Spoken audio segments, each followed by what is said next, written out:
എല്ലാവർക്കും സക്സസ് പാത്തിലേക്ക് സ്വാഗതം. കേരള PSCയുടെ എക്സാമുകൾക്ക് പ്രിപ്പയർ ചെയ്യുന്നവർക്ക് വേണ്ടിയിട്ട് SCRT ടെക്സ്റ്റ് ബുക്ക് ബേസ് ചെയ്ത് സാമൂഹ്യശാസ്ത്രം 10ാം ക്ലാസ്സുകാരുടെ അധ്യായം 4ഉം 5ഉം കൂടെ ചേർത്തിട്ടുള്ള MCQ ക്വസ്റ്റ്യൻസിൻ്റെ ഡിസ്കഷനാണ്. അപ്പോൾ വളരെ പ്രധാനപ്പെട്ട ഒരു അധ്യായം, പ്രിലിമിനറി എക്സാമിനേഷന് പ്രിപ്പയർ ചെയ്യുന്നവർക്ക് വേണ്ടി ആയാലും വളരെ പ്രധാനപ്പെട്ട ചോദ്യങ്ങളുള്ളൊരു ചാപ്റ്ററാണ്.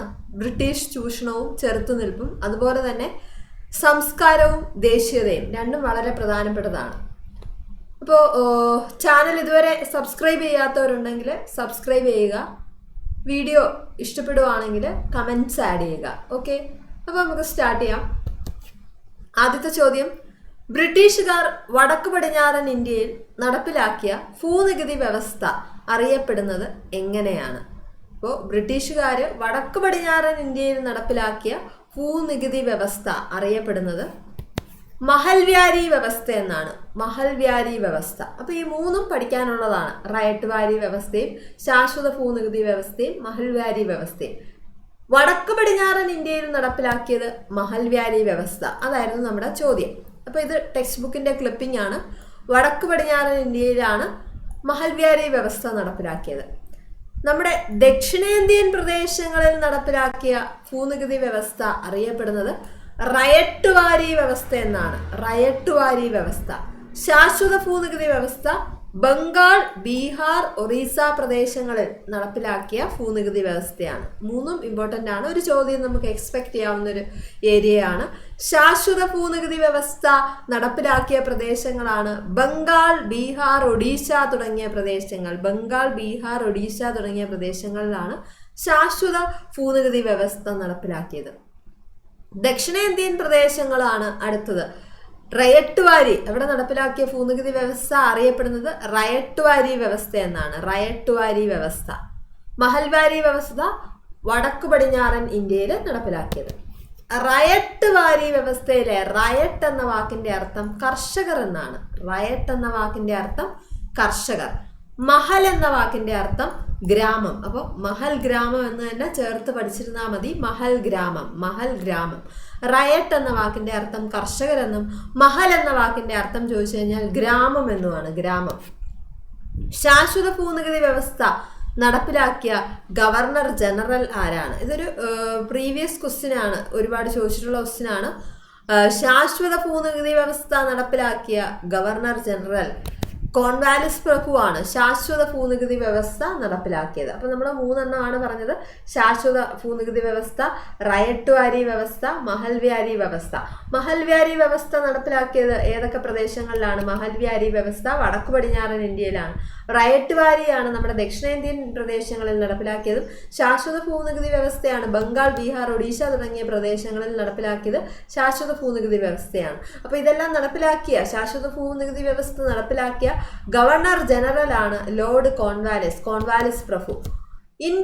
അടുത്ത ചോദ്യമാണ്, ഇന്ത്യൻ റിപ്പബ്ലിക്കൻ ആർമി സ്ഥാപകൻ ആരാണ്? ഇന്ത്യൻ റിപ്പബ്ലിക്കൻ ആർമിയുടെ സ്ഥാപകൻ സൂര്യാസെൻ ആണ്. ഇന്ത്യൻ റിപ്പബ്ലിക്കൻ ആർമി സ്ഥാപകൻ സൂര്യാസെൻ.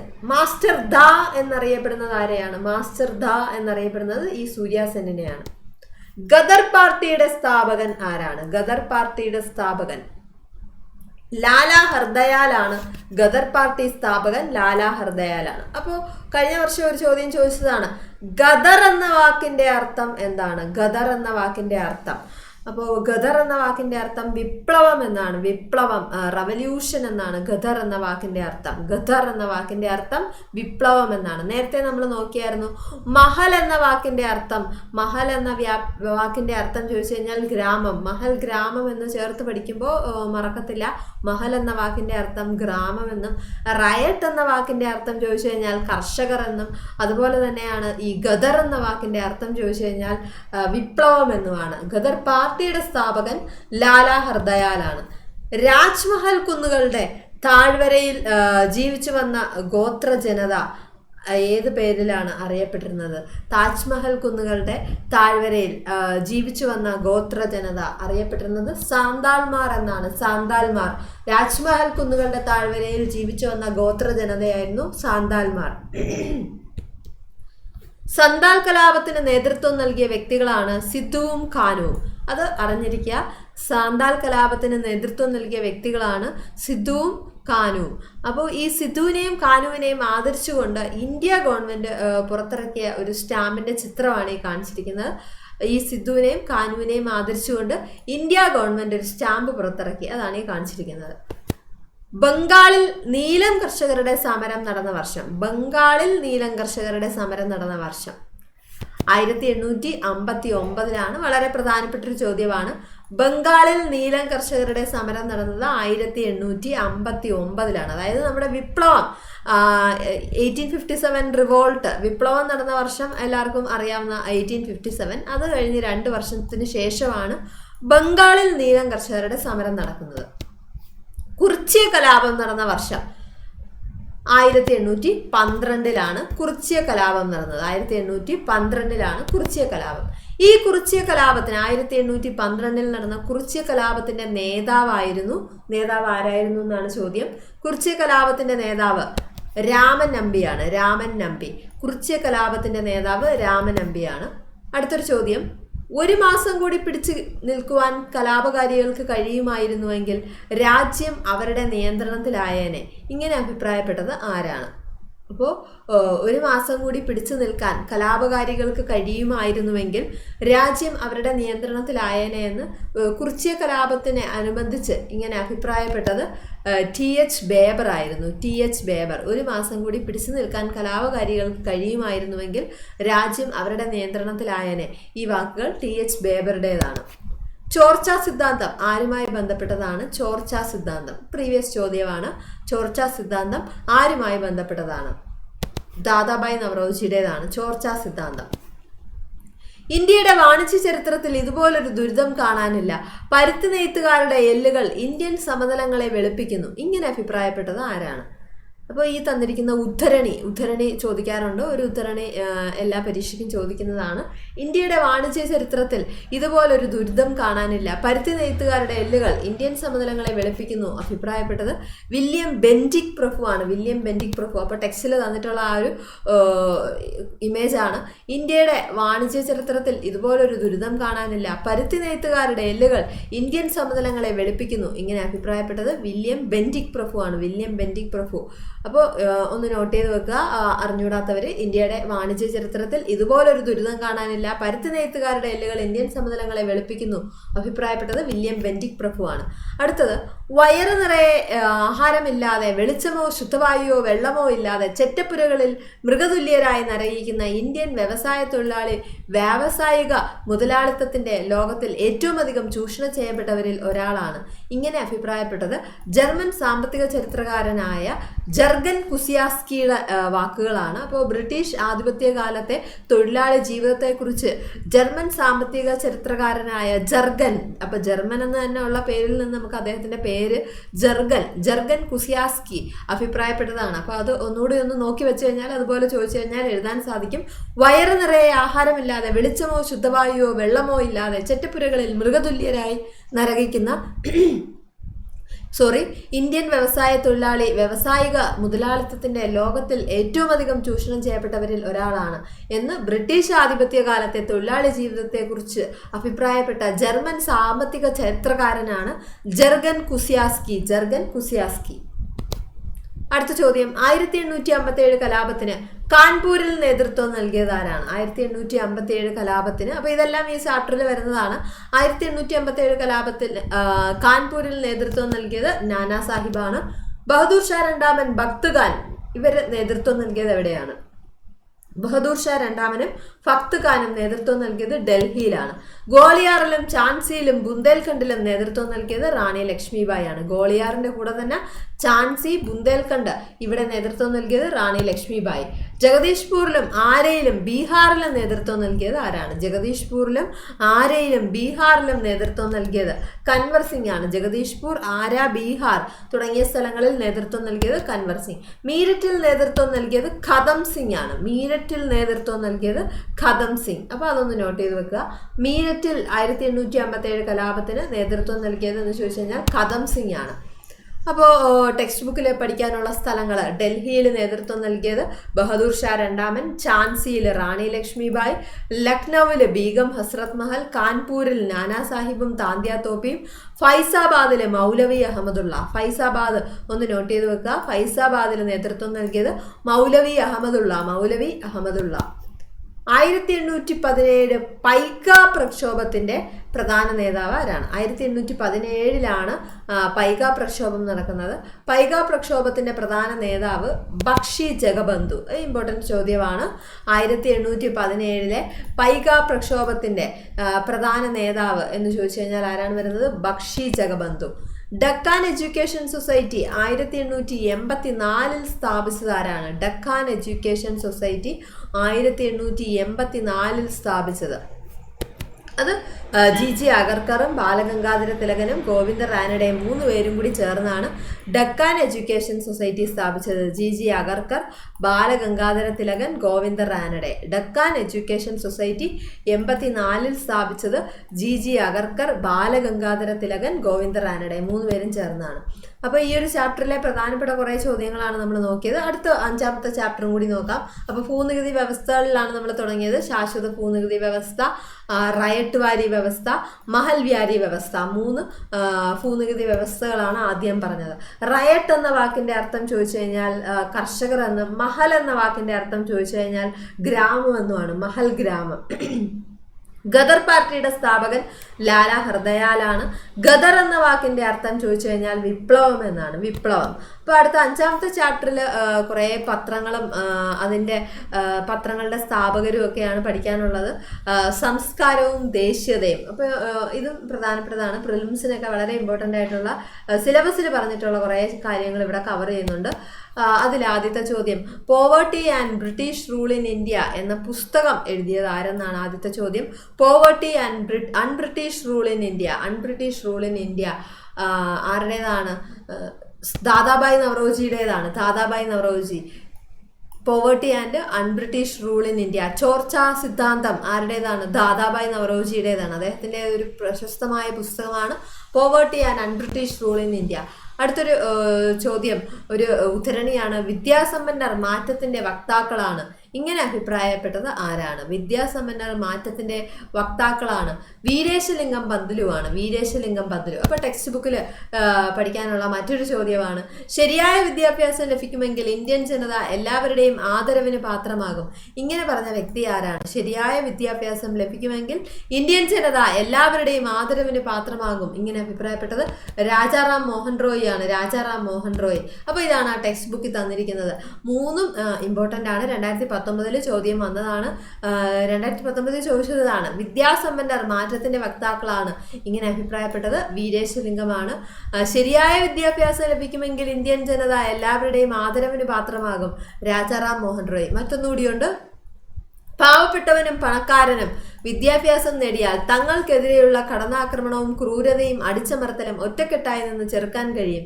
ഇങ്ങനെ അഭിപ്രായപ്പെട്ടത് കേശബ് ചന്ദ്ര സെനാണ്. പാവപ്പെട്ടവനും അതുപോലെ തന്നെ പണക്കാരനും വിദ്യാഭ്യാസം നേടിയാൽ അവർക്ക് ഒറ്റക്കെട്ടായി നിന്നിട്ട് അടിച്ചമർത്തലും ക്രൂരതയും ഒക്കെ ചെറുക്കാൻ സാധിക്കും എന്ന് അഭിപ്രായപ്പെട്ടത് കേശബ് ചന്ദ്ര സെനാണ്. വളരെ പ്രധാനപ്പെട്ടത് ഇതാണ്: വിദ്യാസമ്പന്നർ മാറ്റത്തിന്റെ വക്താക്കളാണ് എന്ന് പറഞ്ഞത് വീരേശലിംഗമാണ്. വീരേശലിംഗം.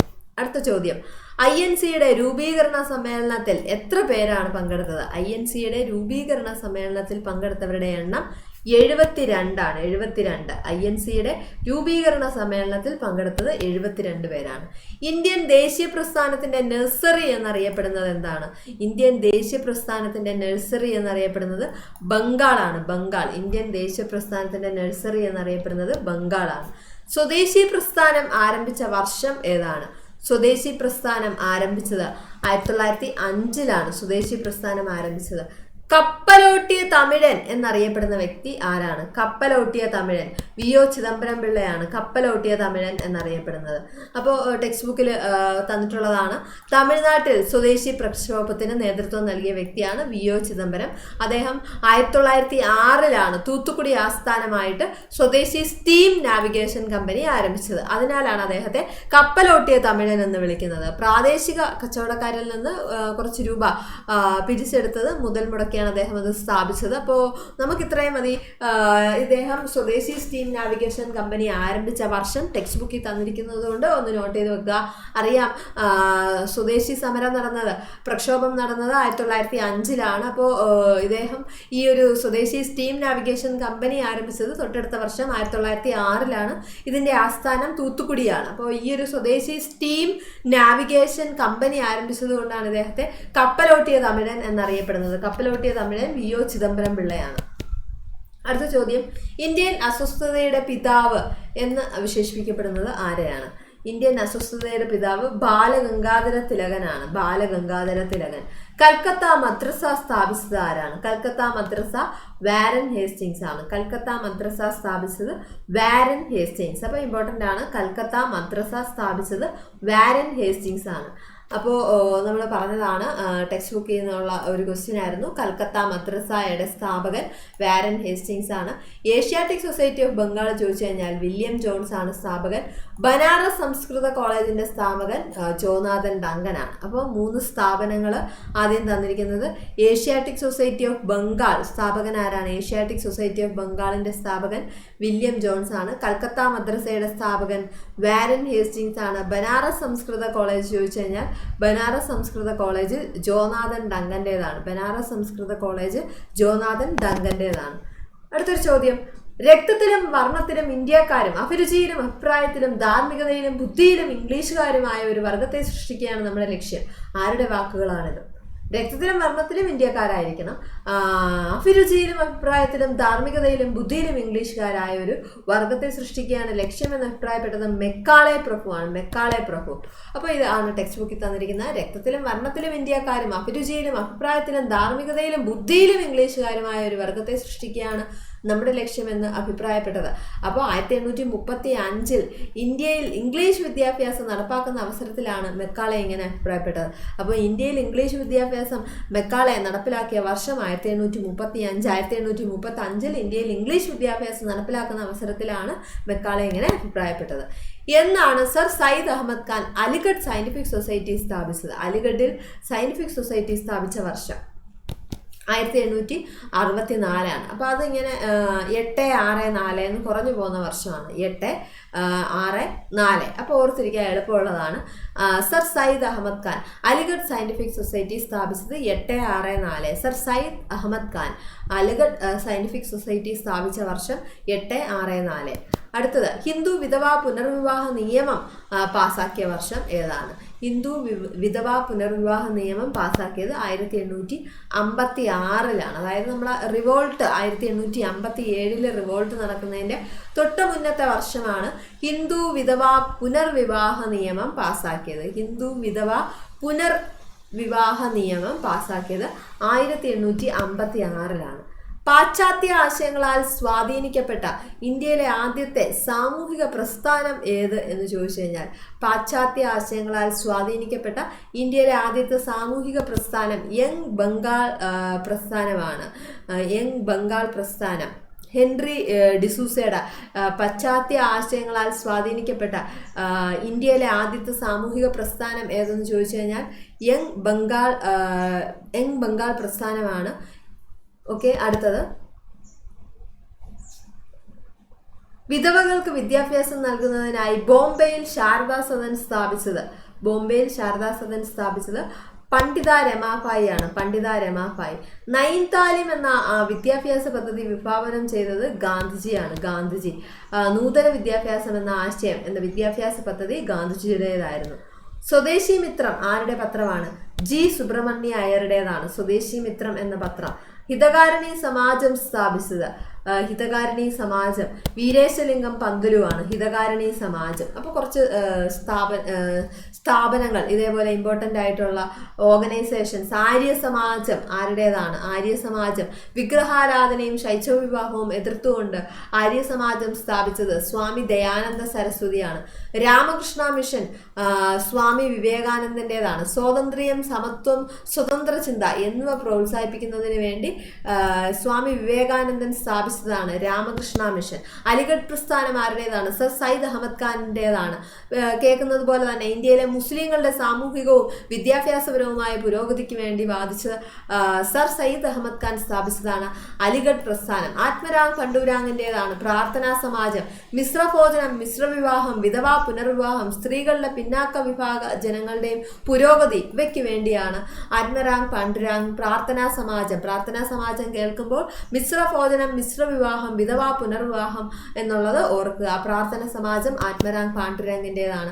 തിയോസഫിക്കൽ സൊസൈറ്റി സ്ഥാപിച്ചത് ആനി ബസന്റ് ആണ്. ഹിന്ദുമതത്തിന്റെ പുനരുദ്ധാനത്തിന് വേണ്ടിയിട്ട് നിലകൊണ്ട ആണ് ആനി ബസന്റ് ഈ തിയോസഫിക്കൽ സൊസൈറ്റി സ്ഥാപിക്കുന്നത്. ഹിതകാരണി സമാജം വീരേശലിംഗം, ചോദ്യം നേരത്തെ വന്നതാണ്. ഹിതകാരണി സമാജം വീരേശലിംഗം പന്തുലുവിൻ്റെതാണ്. വിധവാ പുനർവിവാഹത്തിനും സ്ത്രീകളുടെ വിദ്യാഭ്യാസത്തിനും പ്രചാരണം നടത്തിയ ആണ് ഹിതകാരണി സമാജത്തിന്റെ ലക്ഷ്യം. സത്യശോധക് സമാജം ജ്യോതിറാവ് ഫുലെയുടേതാണ്. പിന്നോക്ക വിഭാഗക്കാർക്ക് വേണ്ടി വിദ്യാലയങ്ങൾ ആരംഭിച്ചത് ഇദ്ദേഹമാണ്, ജ്യോതിറാവ് ഫുലെയാണ്. സ്വാഭിമാന പ്രസ്ഥാനം EV രാമസ്വാമി നായ്ക്കറുടേതാണ്. ബ്രാഹ്മണ മേധാവിത്വത്തെയും ജാതി വ്യവസ്ഥയെയും എതിർത്തുകൊണ്ടുള്ളത് EV രാമസ്വാമി നായ്ക്കറുടെ സ്വാഭിമാന പ്രസ്ഥാനം. ശ്രീനാരായണ ഗുരു സ്ഥാപിച്ചതാണ് ശ്രീനാരായണ ധർമ്മപരിപാലന യോഗം.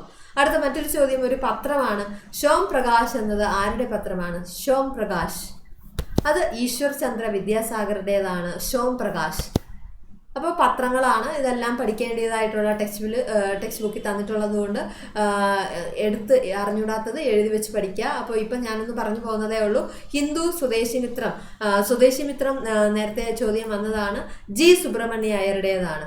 അമൃത ബസാർ പത്രിക ശിശിർ കുമാർ ഘോഷും മോത്തിലാൽ ഘോഷും കൂടെ ചേർന്ന് ഈ പത്രത്തിന്റെ നേതാക്കൾ ആരെന്ന് ചോദിച്ചു കഴിഞ്ഞാൽ നേതാക്കന്മാരാണ് ശിശിർ കുമാർ ഘോഷും മോത്തിലാൽ ഘോഷും. ബോംബെ സമാചാർ ഫർദൂർജി മർസ്ബാന്റേതാണ് ബോംബെ സമാചാർ. കേസരി മറാത്ത വളരെ ഇമ്പോർട്ടൻ്റ് ആണ്. കേസരി മറാത്ത ബാലഗംഗാധര തിലകൻ്റേതാണ് കേസരി മറാത്ത. അതുപോലെ തന്നെ ബംഗാളി ഇമ്പോർട്ടൻ്റ് ആണ്. സുരേന്ദ്രനാഥ ബാനർജിയുടേതാണ് ബംഗാളി എന്ന പത്രം. വോയിസ് ഓഫ് ഇന്ത്യ ദാദാഭായ് നവറോജിയുടേതാണ്. വോയിസ് ഓഫ് ഇന്ത്യ പത്രം ആരുടേതെന്ന് ചോദിച്ചു കഴിഞ്ഞാൽ ദാദാഭായ് നവറോജിയുടേതാണ്. അപ്പോൾ ഇതിൽ സ്വദേശി മിത്രം അല്ലെങ്കിൽ ഹിന്ദു ആരുടെ പത്രം എന്ന് ചോദിച്ചു കഴിഞ്ഞാൽ G സുബ്രഹ്മണ്യ അയ്യരുടെ പത്രമാണ്. G സുബ്രഹ്മണ്യ അയ്യർ ഹിന്ദു സ്വദേശി മിത്രം. അമൃത ബസാർ പത്രിക പ്രീവിയസ് ചോദ്യമാണ്. ശിശിർ കുമാർ ഘോഷിൻ്റേതും അതുപോലെ തന്നെ മോത്തിലാൽ ഘോഷിൻ്റേതുമാണ് അമൃത ബസാർ പത്രിക. ഷോം പ്രകാശ് നേരത്തെ ചോദ്യം വന്നതാണ്. Ishwarchandra Vidyasagar. New India commonwealth വളരെ പ്രധാനപ്പെട്ടതാണ്. ആനി ബസന്റിൻ്റെതാണ് ന്യൂ ഇന്ത്യ കോമൺവെൽത്ത്. എന്നാൽ യങ് ഇന്ത്യ ഹരിജൻ ഗാന്ധിജിയുടേതാണ്. യങ് ഇന്ത്യയും ഹരിജനും ആരുടേതാണ്? ഗാന്ധിജിയുടേതാണ്. അൽ ഹിലാൽ ആരുടേതെന്ന് ചോദിച്ചു കഴിഞ്ഞാൽ മൗലാന അബ്ദുൽ കലാം ആസാദിൻ്റെതാണ് അൽ ഹിലാൽ. എന്നാൽ അൽ ഇസ്ലാം എന്ന് ചോദിച്ചു കഴിഞ്ഞാൽ വക്കം അബ്ദുൽ ഖാദർ മൗലവിയുടേതാണ്. അപ്പോൾ ഇസ്ലാം ആണെങ്കിൽ അത് മൗലവിയുടേതാണ്. അൽ ഹിലാൽ ആണെങ്കിൽ മൗലാന അബ്ദുൽ കലാം ആസാദിൻ്റെതാണ്. അതുപോലെ തന്നെ വന്ദേ മാതരം ലാലാ ലജ്പത് റായിയുടേതാണ്. വന്ദേ മാതരത്തിന്റെ സ്ഥാപകൻ എന്ന് ചോദിച്ചു കഴിഞ്ഞാൽ ലാലാ ലജ്പത് റായി ആണ് വന്ദേ മാതരത്തിന്റെ സ്ഥാപകൻ. നേഷൻ ഗോപാലകൃഷ്ണ ഗോഖലെയുടേതാണ്. അപ്പോൾ നമ്മൾ കുറച്ച് വളരെ പ്രധാനപ്പെട്ട പത്രങ്ങളും അതിൻ്റെ സ്ഥാപകരെയുമാണ് പറഞ്ഞത്. സ്വദേശി മിത്രമാണെങ്കിൽ G സുബ്രഹ്മണ്യ അയ്യർ. കേസരി മറാത്ത ബാലഗംഗാധര തിലകൻ്റേതാണ്. ബംഗാളി ചോദിച്ചു കഴിഞ്ഞാൽ സുരേന്ദ്രനാഥ ബാനർജിയുടേതാണ്. വോയിസ് ഓഫ് ഇന്ത്യ ദാദാഭായ് നവറോജിയുടേതാണ്. അപ്പോൾ അതെല്ലാം ഇമ്പോർട്ടൻ്റ് ആണ്. അടുത്ത മറ്റൊരു ചോദ്യം. മെച്ചപ്പെട്ട വിദേശ ഭരണത്തെക്കാൾ നല്ലത് തദ്ദേശീയരുടെ മെച്ചമല്ലാത്ത ഭരണമാണ്. ഇങ്ങനെ പ്രഖ്യാപിച്ചത് ആരാണ്? അത് ബാലഗംഗാധര തിലകൻ തന്നെയാണ്. മെച്ചപ്പെട്ട വിദേശ ഭരണത്തെക്കാൾ നല്ലത് തദ്ദേശീയരുടെ മെച്ചമല്ലാത്ത ഭരണമാണ് എന്ന് പ്രഖ്യാപിച്ചത് ബാലഗംഗാധര തിലകനാണ്. 1938 ഹരിപുര കോൺഗ്രസ് സമ്മേളനത്തിൽ പ്രദർശിപ്പിക്കപ്പെട്ട നന്ദലാൽ ബോസിന്റെ ചിത്രമാണ് ഗ്രാമീണ ചെണ്ടക്കാരൻ വില്ലേജ് ഡ്രമ്മർ എന്നാണ് പറയുന്നത്. ഗ്രാമീണ ചെണ്ടക്കാരൻ വില്ലേജ് ഡ്രമ്മർ എന്ന ചിത്രമാണ് 1938 ഹരിപുരയിൽ നടന്ന INC സമ്മേളനത്തിൽ പ്രദർശിപ്പിക്കുകയും അതിനെ കോൺഗ്രസിന്റെ പോസ്റ്ററിനുള്ള ചിത്രമായി തിരഞ്ഞെടുക്കുകയും ചെയ്തു. അതും ഇമ്പോർട്ടൻ്റ് ആണ്. കോൺഗ്രസിന്റെ പോസ്റ്ററിനുള്ള ചിത്രമായി തിരഞ്ഞെടുത്തത് ഗ്രാമീണ ചെണ്ടക്കാരൻ എന്ന ചിത്രമാണ്. നന്ദലാൽ ബോസിൻ്റെതാണ് ഈ ചിത്രം. അപ്പോൾ 1938 ഹരിപുര INC സമ്മേളനത്തിൽ പ്രദർശിപ്പിച്ച നന്ദലാൽ ബോസിന്റെ ചിത്രം ഏതെന്ന് ചോദിച്ചു കഴിഞ്ഞാൽ അത് ഗ്രാമീണ ചെണ്ടക്കാരനാണ്. നീലം കർഷകരുടെ ദുരിതങ്ങളെക്കുറിച്ച് നീൽ ദർപ്പൺ എന്ന നാടകം രചിച്ചത് ദീനബന്ധു മിത്രയാണ്. നീലം കർഷകരുടെ ദുരിതങ്ങളെക്കുറിച്ച് നീൽ ദർപ്പൺ എന്ന നാടകം രചിച്ചത് ദീനബന്ധു മിത്ര. വിഷ്ണു കൃഷ്ണ ചിപ്ലിങ്കറുടെ ഏത് ഭാഷയിലുള്ള കൃതിയാണ് നിബന്ധമാല? വിഷ്ണു കൃഷ്ണ ചിപ്ലിങ്കറുടെ ഏത് ഭാഷയിലുള്ള കൃതിയാണ് നിബന്ധമാല എന്ന് ചോദിച്ചു കഴിഞ്ഞാൽ മറാത്തി ഭാഷയിലുള്ള കൃതിയാണ്. മറാത്തി ഭാഷയിലുള്ള കൃതി. ഇന്ത്യൻ സൊസൈറ്റി ഓഫ് ഓറിയന്റൽ ആർട്സിന്റെ സ്ഥാപകൻ ആരാണ്? ഇന്ത്യൻ സൊസൈറ്റി ഓഫ് ഓറിയന്റൽ ആർട്സിന്റെ സ്ഥാപകൻ അബനീന്ദ്രനാഥ ടാഗോർ ആണ്. അപ്പോൾ വളരെ പ്രധാനപ്പെട്ട കുറേ ചോദ്യങ്ങൾ 10ാം ക്ലാസ്സുകാരുടെ 4ാമത്തെ ചാപ്റ്ററിൽ നിന്നും 5ാമത്തെ ചാപ്റ്ററിൽ നിന്നും വളരെ പ്രധാനപ്പെട്ട കുറേ ചോദ്യങ്ങളാണ് നമ്മളിന്ന് ഡിസ്കസ് ചെയ്തത്. അപ്പോൾ എല്ലാം വളരെ ഇമ്പോർട്ടൻ്റ് ആണ്. ചാനൽ ഇതുവരെ സബ്സ്ക്രൈബ് ചെയ്യാത്തവരുണ്ടെങ്കിൽ സബ്സ്ക്രൈബ് ചെയ്യുക. ക്ലാസ് ഇഷ്ടപ്പെട്ടുവെങ്കിൽ കമൻറ്റ്സ് ആഡ് ചെയ്യാൻ മറക്കരുത്. താങ്ക്